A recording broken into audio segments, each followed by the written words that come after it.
Hello, everybody. I want to say good morning, good afternoon, and good evening to those who are joining around the world, and welcome you to International Muslim History Month. I'm so excited to be joining you this month, all month long. And if you've been participating in our program in the past few years, then welcome back. If you are new to International Muslim History Month, then I'm going to talk a little bit about what it is. So, International Muslim History Month was founded in 2021 by the World Hijab Day organization and has been officially recognized by New York State since its inception, celebrated every May. This is dedicated to tackling global Islamophobia by acknowledging and celebrating the powerful contributions of Muslims around the world. To commemorate this important month, we are hosting a virtual conference every Friday in May at 9 a.m. Eastern Time, live on all social media forums. You can find us at World Hijab Day, Facebook, LinkedIn, YouTube, X, all of the platforms. And it's time to tell our story. So we invite you to join us in marking this month by sharing a simple social media post using the hashtag Muslim History Month. So today we're going to talk about Muslim innovators who changed the world from past to present. And I am here with Dr. Ayman Giran. He's a historian and educator specializing in Middle East and North Africa with over 30 years in the region. He trains US and UK diplomats, lectures at Oxford, and has created acclaimed courses. He's the author of Sahara, A Cultural History. Dr. Ayman Giran is passionate about fostering global understanding through education. So I'm super excited to welcome him. Hello. Good morning. It is morning for me too. It's morning for me as well. Good morning. But hello around the world, wherever you might be. Welcome. Delighted to be with you today. Great. I'm so excited to have you. What are we going to be talking about today? Well, as the topic I was given was Muslim innovators who changed the world, we are going to be talking about just that. I know many of your guests may be familiar with the term the Islamic Golden Age, but many others are not. But I'm taking that period of history, which is 500 years, right? I mean, it's a huge period, but I think too many people don't know about the Islamic Golden Age at all. So I'm using that as the framework around which I'm going to introduce our lovely guests to a few names and a few innovations. Perfect. Well, I will let you begin. I'm going to mute myself because my neighbor has decided to mow their lawn. I don't know if you can hear that. No, I can't. I can't hear it. I was worried it was loud. I was like, what if everybody out there could hear me? Not to worry. Okay. Okay, thanks so much, Ashley, for that very warm introduction. Sabah al-khair, everyone. Salaam alaikum. Muslim innovators who changed the world. That's me there.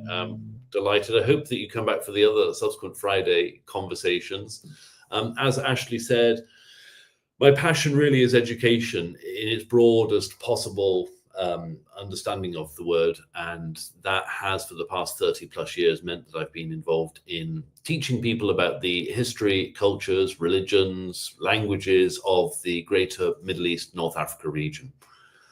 I do work sometimes in universities, but more often, and I think for me personally, more importantly, is public outreach. So I'm delighted to be here today, and the three images you can see in front of you are long courses that I've recorded for the great courses: Turning Points in Middle Eastern History, that's a 36 lecture series; The History and Achievements of the Islamic Golden Age, which I'm drawing on today. We've got 40 minutes left to us. That course is actually 12 hours long, so if I talk a bit fast, forgive me. And then finally, the Middle East in the 20th century. Just a little bit about myself, apart from the fact that I'm a public historian. My father was in Egypt back in the 1950s. You might gather from my accent that I'm originally from Britain, although my family is all Irish. I'm currently based in the US. I'm married to an American woman. But my passion for the desert started because of my dad having been in Egypt in the 50s. And after he died, I went to that fabulous country. No spoilers for telling you that that image is of Egypt, with a big pointy building in the background being a pyramid.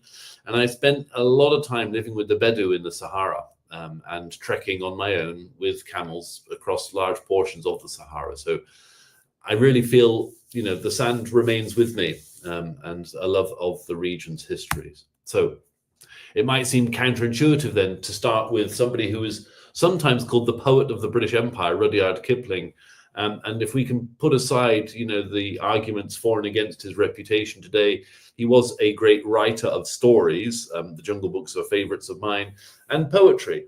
And I am what I call a recovering journalist. I used to work in journalism for many years. And this is a line that I love to have in mind whenever I read a newspaper article. It was something that somebody told me when I was starting off in journalism. And it reads, "I keep 6 honest serving men, they taught me all I knew. Their names are what and why and when and how and where and who."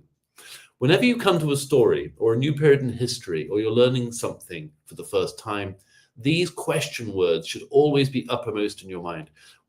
As a budding journalist, I was always told, if your article hasn't answered these questions, then your readers are going to be left confused. So I do keep this as a bit of a credo of mine. So the Islamic Golden Age, 3 parts then. We're going to deal with the when, where, and why to begin with, then the how and the who, and then the what next and what now. I'll forewarn you by saying that the second section, the how and the who, the names, the Muslim innovators, is by far and away the largest portion of the presentation this morning. So don't worry if the first one seems very short. Here we are then, the when, the where, and the why, the dates, locations, and reasons for the Islamic Golden Age. Again, I don't know you, dear viewers, so forgive me if all of this is already known to you, but I hope that I can still make it entertaining and that you will go away with something new. In the year 750, I know we're going back a long way, right? The Abbasid Caliphate is founded. It's not founded in Baghdad initially, but this is a map that shows you more or less the maximum extent of the Abbasid Caliphate. Don't worry about the dates too much. By the way, Ashley, I should say, if you want the slides made available later, I'm happy for people to get access to them. So I'll send them along to you. Sure, thank you. It'd be a pleasure. So you can see it's the entire Arabian Peninsula, right up into Central Asia, much of modern-day Turkey, the eastern parts, and most of North Africa. Moving along, a big name. The second Abbasid Caliph was a man known as Al-Mansur, which means the victorious. And it's under Al-Mansur that the city of Baghdad is established in the year 762. And this was a massive turning point in Muslim history.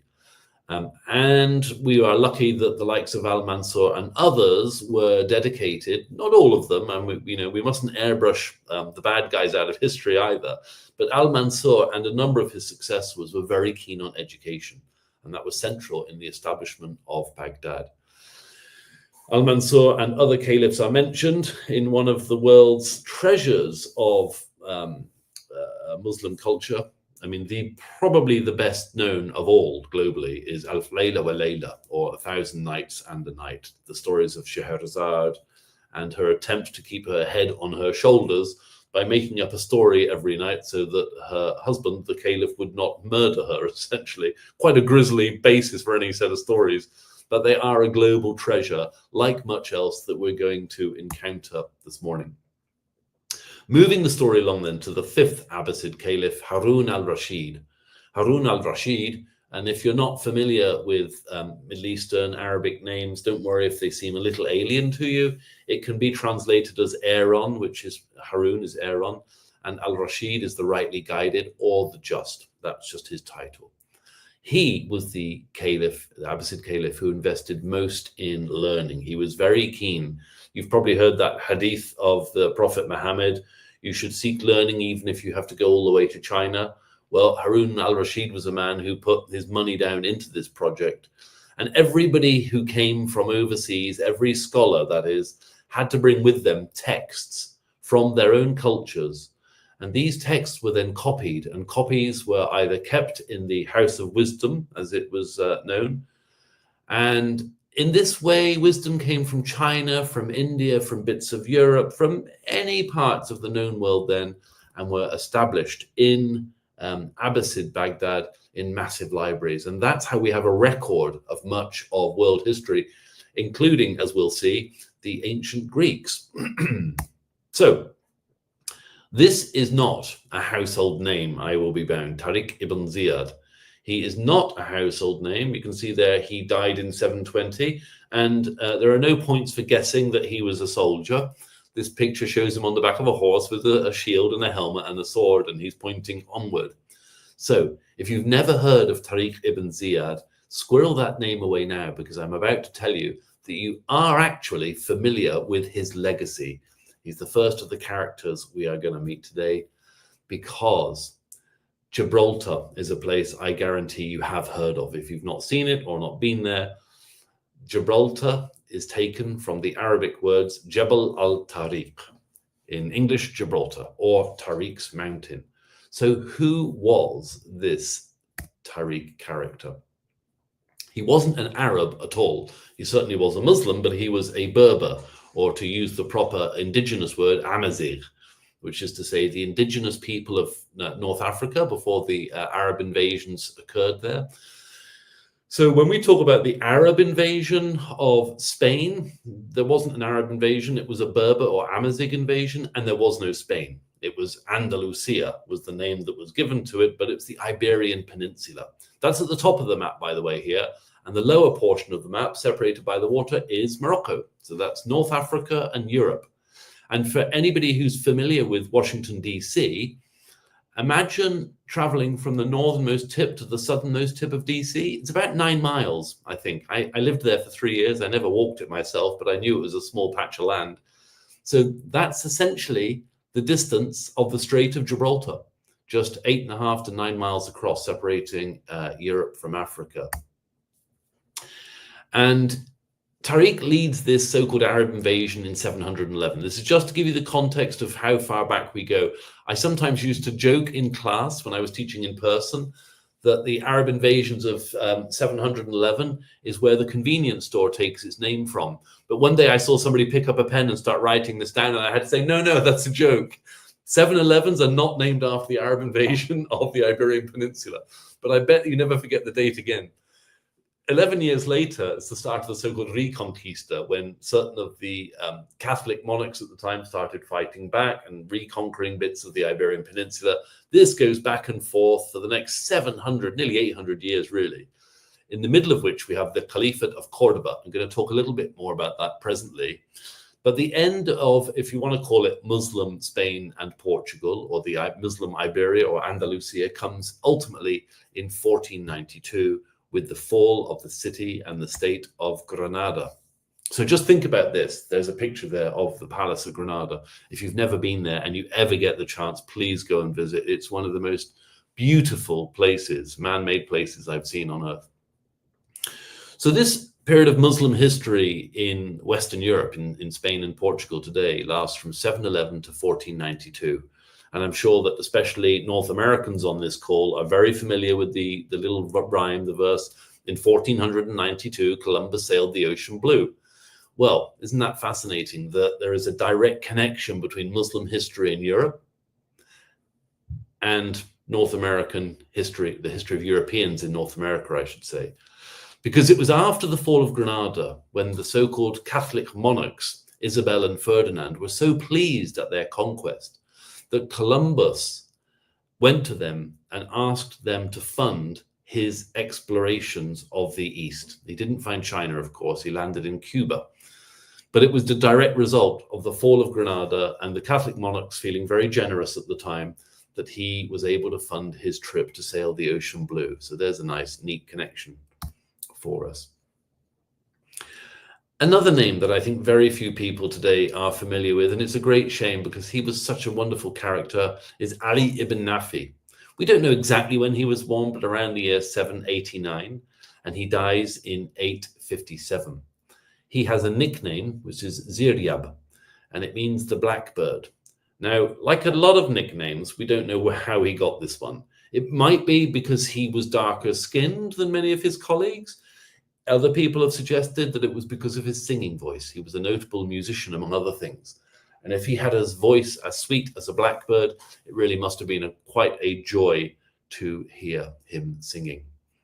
Apart from music, though, I should say that he came from Baghdad initially, and this is an interesting moment to mention the rise and fall of city-states and of empires. Baghdad was the most powerful city-state in the world for a considerable period of time. But then in Cordoba, they became, if not equally powerful, certainly very wealthy, and started wanting to expand their influence. And so they started hiring people from all around the Muslim world to come and work in modern-day Muslim Spain and Portugal. And Ziryab was one of those that was tempted to come and work in their service. And he brought with him many of the things that were established in the court in Baghdad, such as music. And you see the instrument there, it's an oud. And it's the forerunner, if you like, the great-grandfather perhaps of the guitar. So all of the sort of rock and roll that, you know, we associate, and the blues and other strands of music that wouldn't exist, frankly, if it wasn't for the guitar. You can see there is a direct connection there between the oud from the Middle East and the introduction of that instrument by Ali ibn Nafi into Muslim Iberia. Yes, that is me. I know I'm hiding behind dark glasses. Now, why have I put a picture of me up? It's not because I like to see myself on the screen particularly, but it's just to let us know that another one of the innovations that Ziryab brought, which really did change the world forever, is the three-course meal. That had been typical in Baghdad. And Ziryab, apart from being a musician, he was a fashion setter. He wrote a book about what costume people should wear in the summer and the winter. And he was the first to formalize and write down the idea that you need thick, darker colored wool clothes for the wintertime. And you have a second suit of clothes, if you like, lighter linens and other silks and other fabrics for the summer. And he wrote a book about this and was quite the fashionista of his day. But another thing that he wrote about was cookery and cuisine. And in this rather embarrassing image of me filling my face with a cake or something in Rome, he introduced the three-course meal. And he wrote that every meal should start either with soup or something similarly savory, and then move on to a fish and meat course, and then followed by something sweet, dolce, the nuts, or a dessert of some sort. He doesn't mention the wine, which is making an appearance in this image. But the three-course meal, if you want to thank him for that, you go right ahead. Two other things I should say, just in passing, that he brought with him to the West were toothpaste and deodorant. So I really do think we owe him a great debt of thanks in so many, many ways. There we are, another image of two people, the so-called Saracen on the left of the image, the darker-skinned gentleman, and on the right, the Frank or Frankish. Basically, it meant all Europeans or white Europeans, but we think of it more typically perhaps as meaning the French. And there they are playing their ouds together in an image from the 13th century. We don't know for a fact that Ziryab was responsible for the introduction of chess to Europe, but it did certainly come from Muslim lands. Initially, perhaps invented in India, codified, or the rules and the pieces and the shape of the board was then much more strictly developed in Persia. And from Persia, it makes its way west, and it certainly comes into the West through Muslim Spain. And there we have two people, a Christian and a Muslim, playing chess in a break, it seems, from the Crusades, where they've got time. And I've never actually studied the positions on that chessboard. That might be interesting for somebody if you've already got a screen grab, or have a look at that later to see who's about to win this match. I've already mentioned Granada, but if you are in Spain, of course, you have to make a side trip to Cordoba. And this is the so-called Grand Mosque in Cordoba. You know, we're going to get to talk about travel later on, and the importance of traveling and how it broadens the mind. But it also introduces us to different cultures. So today I'm calling in from North America, from the United States. I was born and raised in England. My family are Irish, but I've been very fortunate to travel a great deal.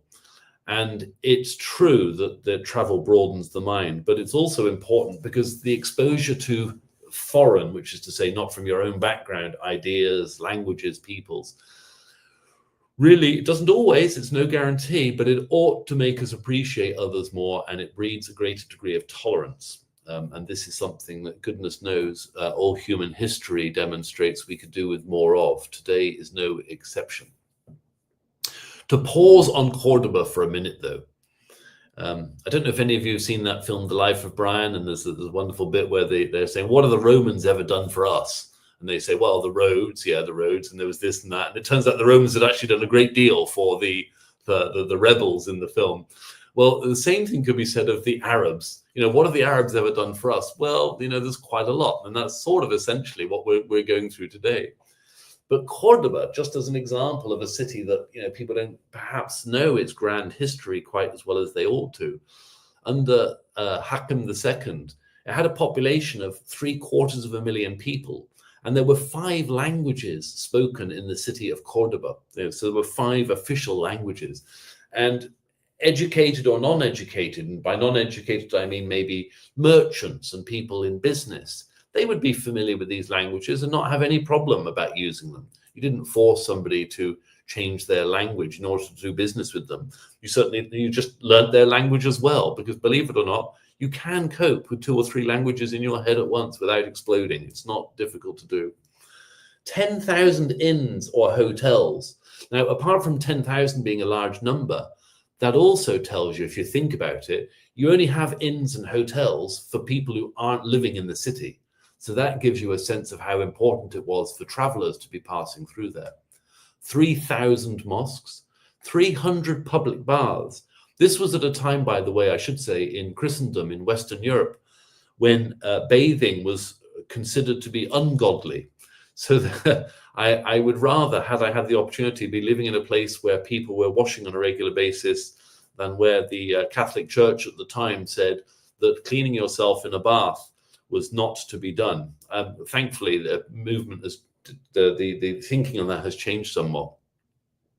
In fact, it was Queen Isabella, I mentioned earlier, the Catholic monarchs. She said she was proud of the fact, she said, that she only bathed twice in her life, the day that she was born and the day that she was married. It's not a terribly proud boast, but there we are.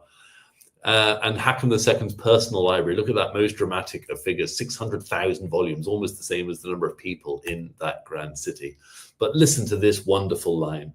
This line, which I will read out to you, was found in a letter under his pillow on the day that he died, when he said, "I have now reigned more than 50 years, beloved by my subjects, dreaded by my enemies, and respected by my allies. Riches and honors, power and pleasure have waited on my call, nor have I wanted for any earthly blessing. In this situation, I have counted the days of pure and genuine happiness which I have enjoyed. They number just 14. O man, place not thy confidence in this present world." It's such a sad coda to the end of the life of Hakem II. I think, if anything, though, and you think that he had everything in inverted commas in terms of wealth and riches and power and influence, if we take nothing else away from this rather poignant lesson of Al-Hakim's, it's that you don't become happy with all the riches at your disposal, and you might as well be happy today with whatever you have. So, Ideally, I say, there was only one caliph, right? Because a caliph is a successor to Prophet Muhammad. So you couldn't really have 3 successors. But lo and behold, human beings, what we are, there were lots of disputes and arguments. And so we have this really remarkable period, sort of not smack bang in the middle, but covering part of the Islamic Golden Age, where the Abbasids have been losing a lot of power over time. And from North Africa, originating in Tunisia, are the Fatimids. The Fatimids, as you can see from the red on this map, or the central colored block, conquer almost all of North Africa, the Levant, and much of the western portions, the seaward side of the Arabian Peninsula. Now, the Fatimids are interesting because they are the only Shi'i caliphate in Muslim history. And they formed their capital in Cairo. So that's another one of the great Muslim centers of learning and culture and industry. Abbasid, Baghdad, Fatimid, Cairo. Well, you can see how powerful the Fatimids are here. They have taken over a lot of the land that the Abbasids had. All the red stuff was once Abbasid. So when the Fatimid ruler says, "I am now the chosen caliph, I am in charge of all Muslim faithful the world over," this rather made the Abbasids anxious because they were a weakening power, but it also made the Fatimids' neighbors in Cordoba rather anxious. And so the man who had until that time been calling himself the Emir of Cordoba, in reaction to the Fatimid calling themselves caliphs, he did the same thing. So now you have a caliphate of the Abbasids based in Baghdad. You have the Fatimid Caliphate, which lasted not terribly long time, from 909 to 1171, based in Cairo. And then you have the Caliphate in Cordoba from 929 to 1030. And if that's not an example of people not being able to get along, I don't know what is. I've got to pause here for a second. As I said at the beginning, we had a couple of caliphs that invested a great deal in education, in public buildings.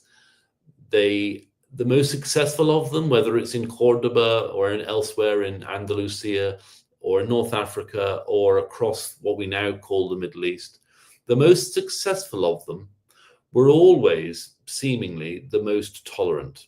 It's not to say they were all huggy, kissy, love thy neighbor types, but they did appreciate that it was much easier to bring people along with you and accept difference in your community than it was to try and expel them.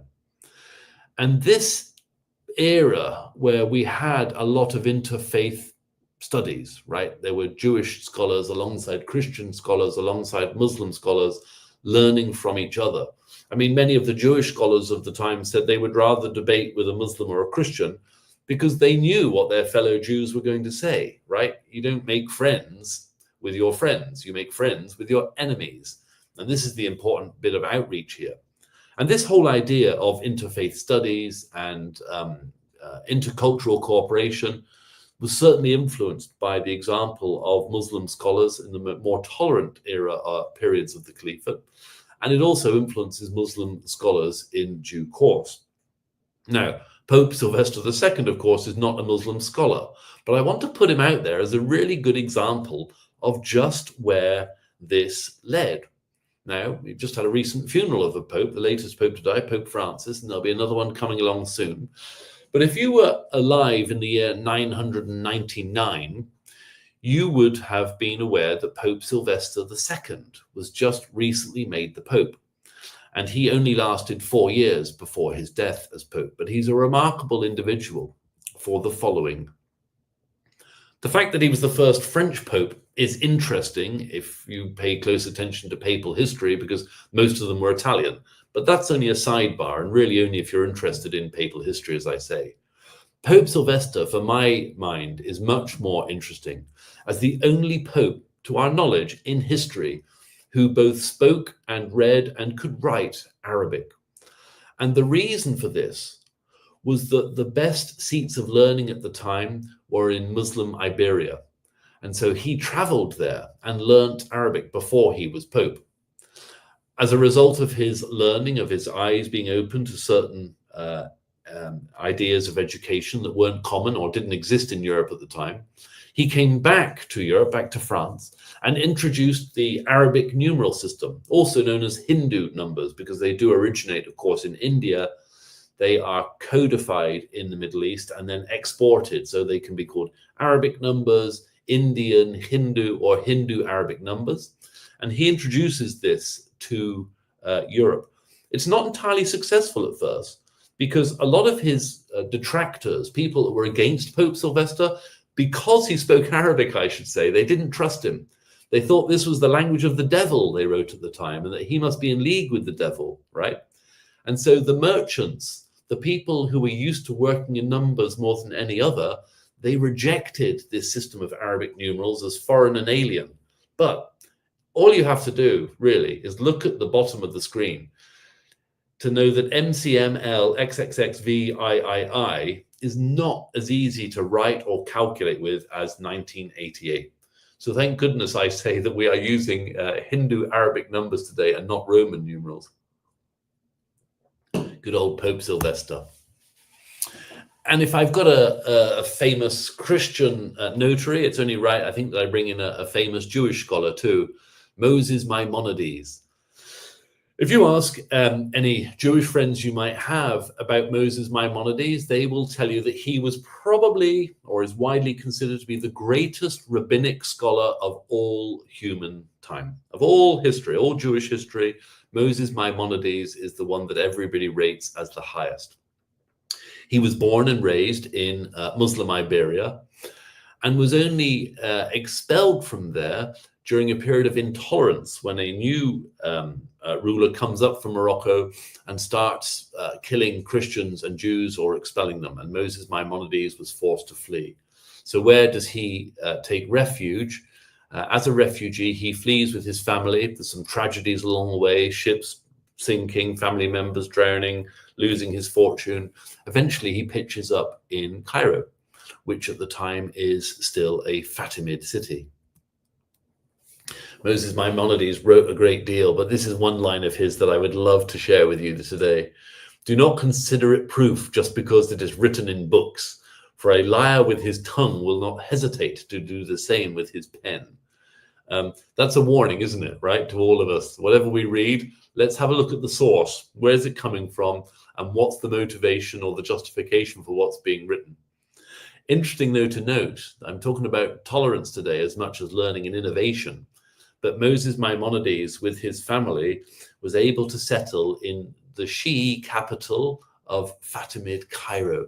And there he was a Sunni Muslim, no problem at all. And more than that, he went on to become the personal physician to the ruler, because apart from being a great scholar and rabbinical teacher, he was also a doctor.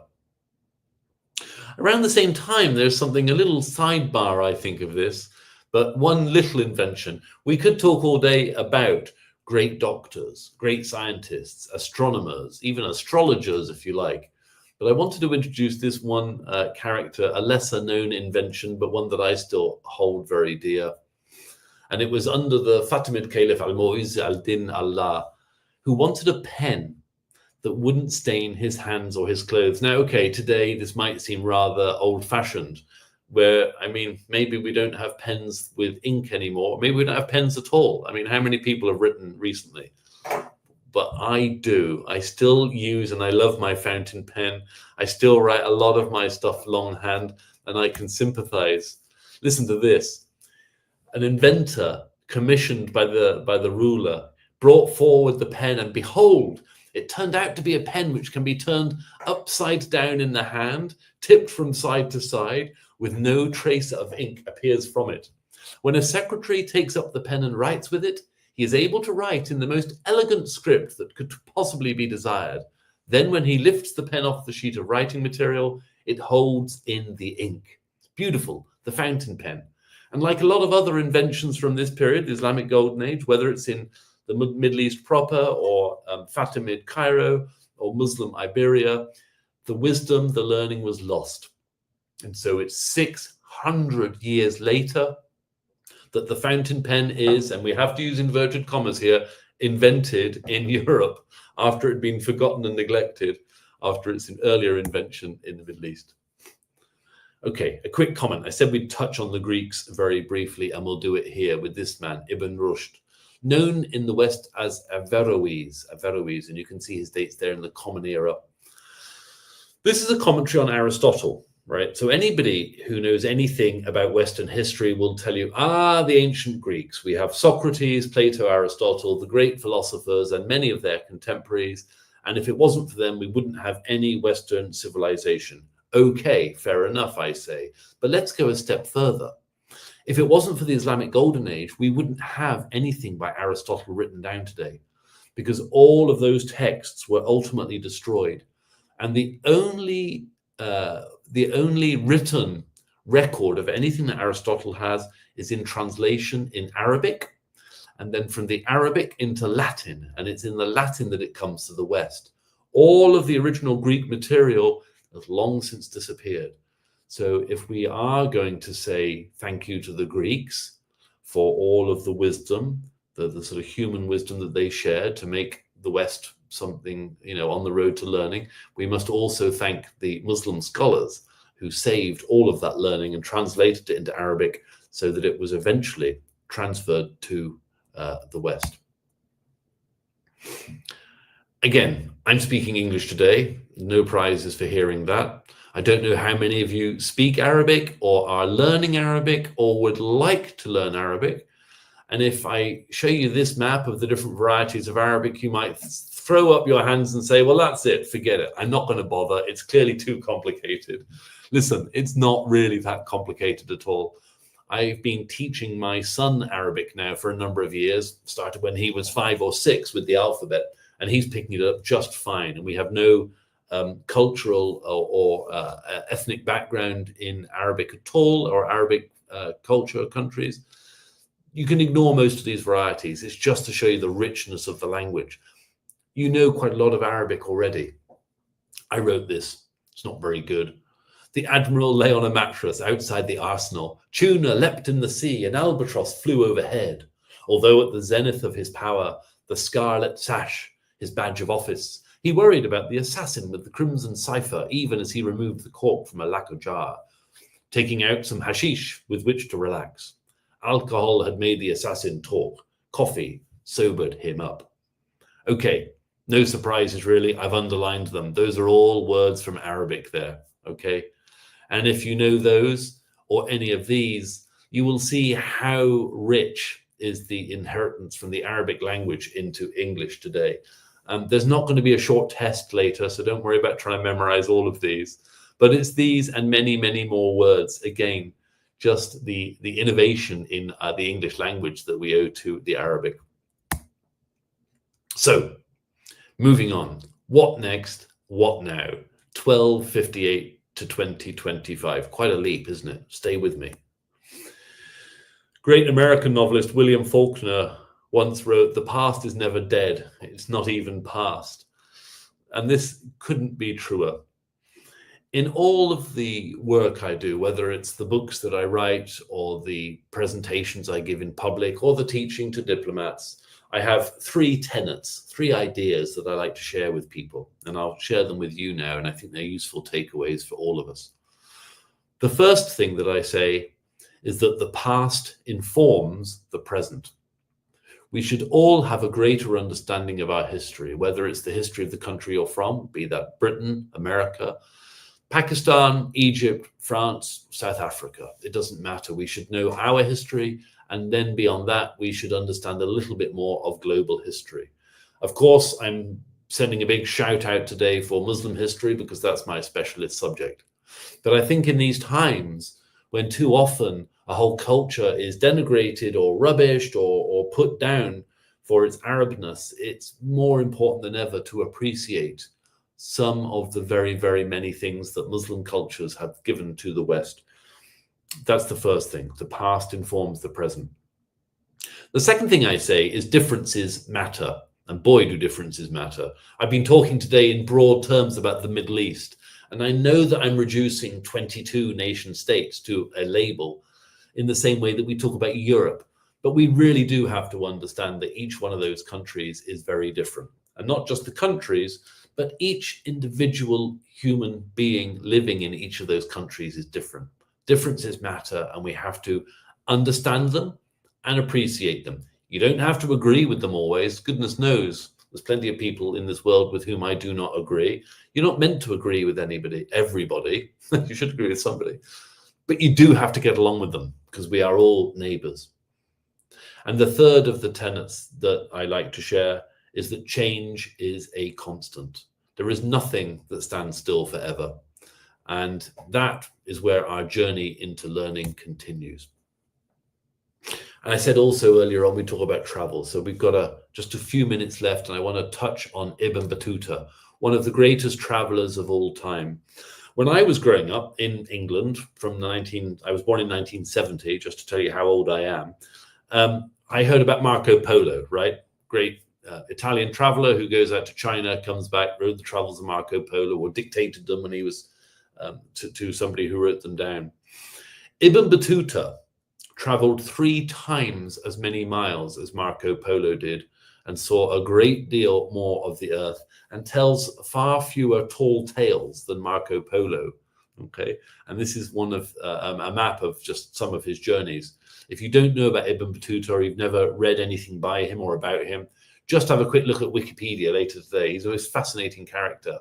But I'm putting him in here just because he's writing a long time after the so-called Islamic Golden Age is finished. And yet this is what he's writing about Baghdad after it had been destroyed by the Mongols. He writes, "The baths in Baghdad are numerous and excellently constructed. Each establishment has a large number of private bathrooms. every one of which has also a wash basin in the corner with 2 taps supplying hot and cold water. Every bather is given 3 towels, one to wear round his waist when he goes in, another to wear round his waist when he comes out, and the third to dry himself with. In no town other than Baghdad have I seen all this elaborate arrangement, though some other towns approach it in this respect. Writing in 1327. There was nothing like this anywhere else on earth at the time, these bathhouses. And as I say, this was almost 100 years after what people say was the end of the Islamic Golden Age. The learning continues, and the civilization may not have been as great as it once was, but it certainly hadn't disappeared altogether. It's a wonderful line from Ibn Battuta that anybody on this call today might like to remember. Traveling, it leaves you speechless, then turns you into a storyteller. Let's not forget Ibn Battuta. And as well, another character, the last person I'm going to mention today is the great Ibn Khaldun from Tunisia, or the modern state of Tunisia. His dates are there, died in 1406. Anybody been to Tunis, you will hopefully have seen this statue at the end of the Avenue Bourguiba in downtown modern Tunis. Ibn Khaldun is a wonderful character who is far too little known in the West today.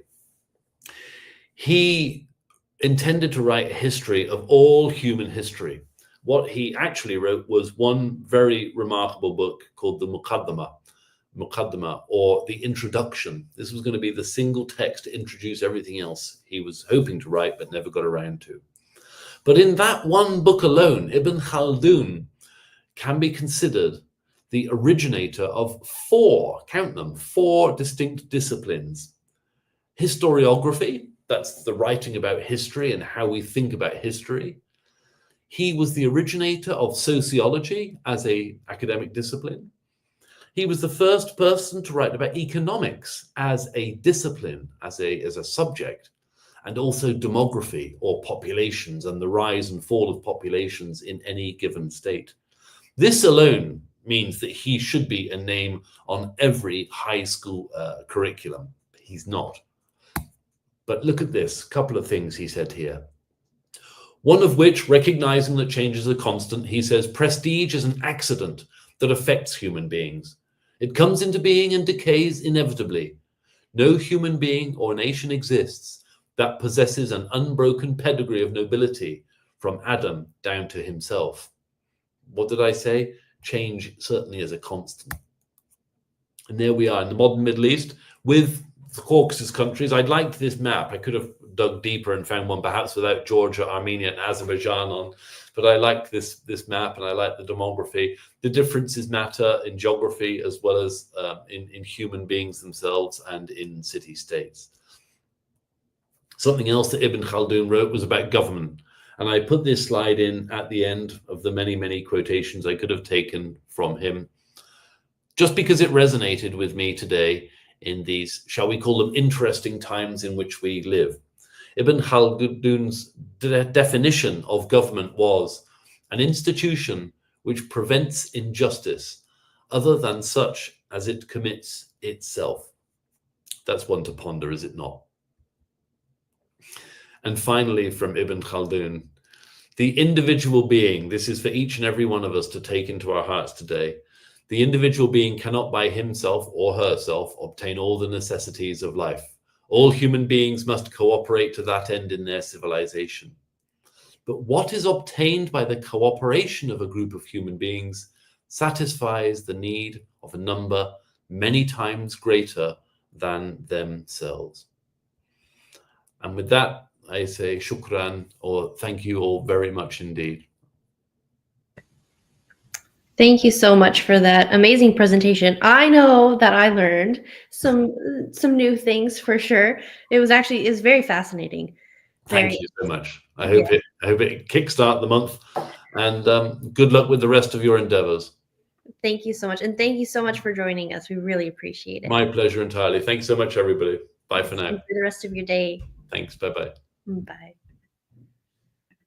All right, everyone. Before I sign off, I just want to tell you what's going on next week. I'm so glad we kicked off this month the way that we did. And I wish that more people studied and thought like Dr. Guerin.